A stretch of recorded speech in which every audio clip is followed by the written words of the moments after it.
Is Fannie Mae making appraisals optional? We're going to do a deep dive in one of the articles about it, as well as another article about what's happening in the mortgage market through the media's eyes. Next on Real Estate Daily. Welcome, everyone. My name is Troy, and every day we go over the latest news in real estate, housing, and the mortgage market. Now, it is March 1st, and today is the first day of spring. Can't you tell, Southern California? Silence, of course, because it's another rainy day in Southern California. Unusually amount of water coming down on us, but we're still going to fight through it. And I know buyers are out there buying homes. Now, before we jump into that article, do me a favor, push that subscribe button. Boom, boom, boom, boom. It really helps us out in growing this channel. Now, let's jump right into it. This is from the Housing Wire. There were several different articles about it, but let's go take the Housing Wire because I think it breaks it down a little bit here. It says Fannie Mae, appraisals are no longer the default option. Now, let's go rewind the last 50 years of real estate and, when I do purchases. You had to have an appraisal. You had an appraiser that showed up at your house showed up the house and then made a determination of the value of the property. And then that was what the bank or what lending institution would go by the value of the property.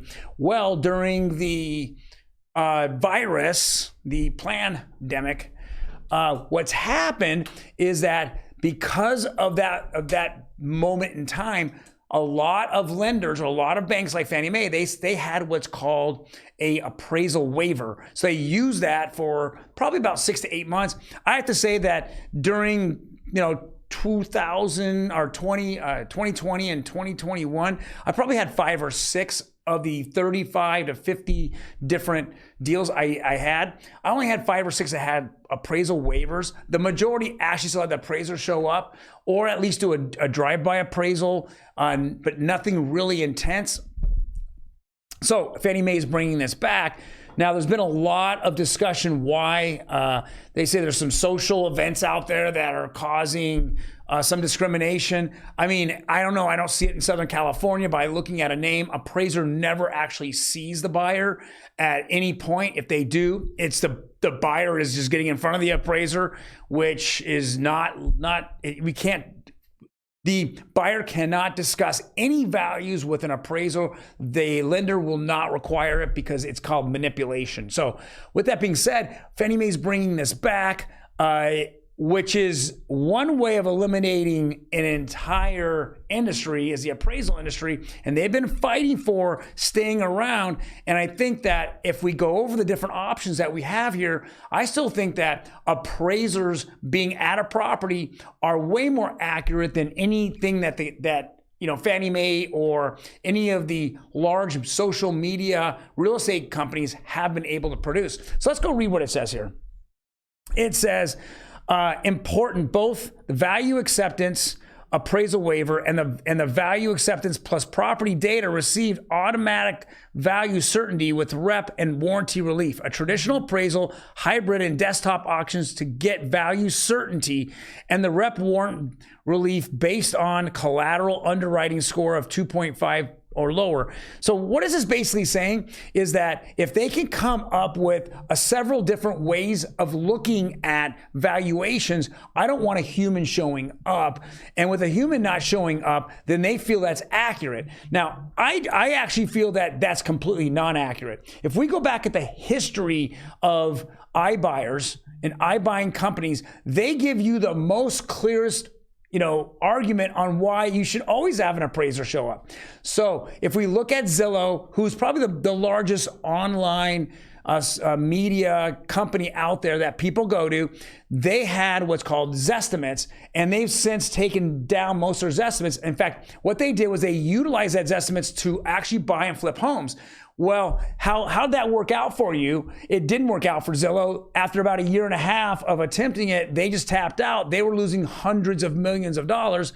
And that was actually predicted. That was just known. You can't go by whatever algorithm they had. Well, who else does that? Redfin and Realtor.com. Well, Realtor.com has really never flipped. And that media company is trying to sell off Realtor.com now again. But we know Redfin did the exact same thing. They will value your home. If you go to Redfin right now and you own a home and you type in your information, it will give you a value on a monthly basis of what they feel your home is worth. Well, how does that work out in reality to buying a house? Well, it doesn't, because Redfin were buying homes and they were flipping them. But again, they got out of the business as well after losing, tens of millions of dollars, because it just isn't a direct science that you can utilize data only for. You have to have a real person showing up. I can't use data to even determine the condition of a property, let alone is it even inhabitable, because data only shows from the outside. If I look at Google Earth, how can I determine from Google Earth that property is even inhabitable? Now, 90% of the time, you couldn't tell if it's gutted, if there was no plumbing in it. You can't tell any of that.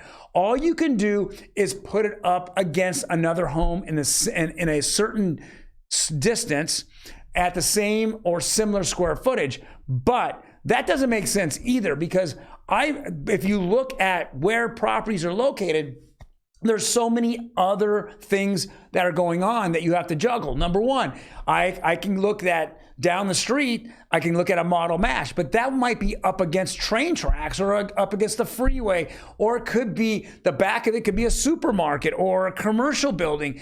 I can't look at the value of it being the same way. Also, how do I determine that this one gated community that's upgraded and nice next to 1960s homes to 2020 homes? You can't. So that determination doesn't make sense either. The value of the property is most likely the most accurate is going to be someone going out there and then looking at it. So they see it physically, then they go and look online for something that's similar. I can go into the MLS and I can see interior pictures in the MLS, and I can then determine if that's similar or not. And then if it isn't, and those are the only comps that are available, then I can do adjustments to my appraisal. And that's what appraisers do. They do adjustments. I just can't look at a physical property from Google Earth or from an Earth and then go, well, it's the same as this or this or this. Even the valuations would you live behind a freeway? What's the determination of a view home versus a non-view home? Well, you can't tell from Google Earth if it's a view home or non-view home. You can't tell if it's a peekaboo view, or you can't tell the neighbor built a cinder block fence. You can't even have a view, even though he has a view, but he built it. So the only way to look at it is get on a ladder, right? So how do I determine that his model match to mine is going to be the same dollars, but he has a view? What's a view worth? What's a pool worth? Now, a pool can be much easier, evaluated, but there's just so much going on. I think Fannie Mae is making a big mistake here. Getting costs down or discrimination factors. I mean, here in Southern California, that doesn't make any sense to me.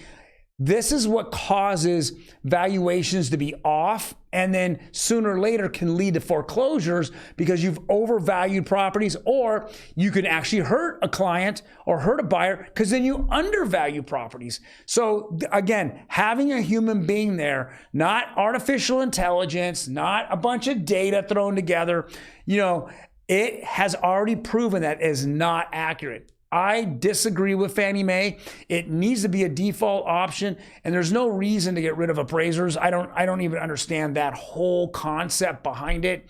It doesn't make any sense to me. Again, it's just the federal government that has no idea of how to run an industry, is now throwing stuff out there thinking that saving the $400 or $200 on an appraisal will help, an underserved buyer. Doesn't make any sense. Next, mortgage demand from home buyers drops to 28-year low. Guys, inventory is down to nothing. It continues to fall. Home buyers and mortgage demand is already there. people who have gotten their mortgage or have gotten loan approvals, what have they done? They still have the same loan approval from 2 months ago or 3 months ago or last month. It's the demand on a weekly basis. Those people are still looking at homes. They took off the holidays, or they can't find a home because there's multiple offers on it that we discussed yesterday, or wherever, regardless, they already got their mortgage approval in their hands. They don't need to keep applying on a weekly basis. This number to me isn't really as accurate. And again, the media plays it up all day long because they keep telling you how bad the mortgage market is, the real estate market is. But when we look at it, as we looked at yesterday's numbers, December 2021, December 2022, we went up over 6% year over year. That means there's growth. What have you seen from CNBC saying there's growth in the market? That is a year over year growth. It is ridiculous for them to continue to hammer a market in which they're actually the manipulators. They're the ones taking data and manipulating the way they want to get the most views, not what the accuracy of their news is. So I keep saying it, Diana Olick, divorce. And let's wrap it up right here. Are you okay? There's a little mouse squeaking over there. Yep. All right. Mortgage, it's all flat again, guys. It's flat. We're just trending in this little range here. 6.68, gone up 2 basis points for conventional. FHA went up 1 basis point. Jumbo, hey, it was the leader, the king. It was the king of poop, is now turned into the king again. Because he now has fallen below FHA, which now, as we keep just seeing this rocket right up and then this crash down on Jumbo. Jumbo here in Southern California is extremely important because we see a lot of people using Jumbo, and with it just going up and down, I'll say it once, say 100 times, make sure you're with the right loan officer, right loan professional, because looking at this, FHA is at 700,000 or 650 and at least in most areas in LA County and Orange County, it's $1 million. You know, conforming's at $1 million, and Jumbo is and it's higher than $1 million, but it's all in that same. So you want to find out what's the best loan program for you in the future.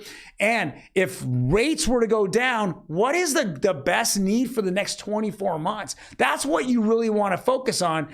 You can continue to look at Diana Olick tell you that the world's falling apart, the real estate world's falling apart. You can watch influencers just take this and run with it. And then when you see this, you're out there. I encourage anyone out there that wants to talk shit on the real estate market, go to an open house, see what's happening. I can't say they're all going to be busy, but holy crap, last weekend they were packed. Buyers are back, and they are already used to these high interest rates.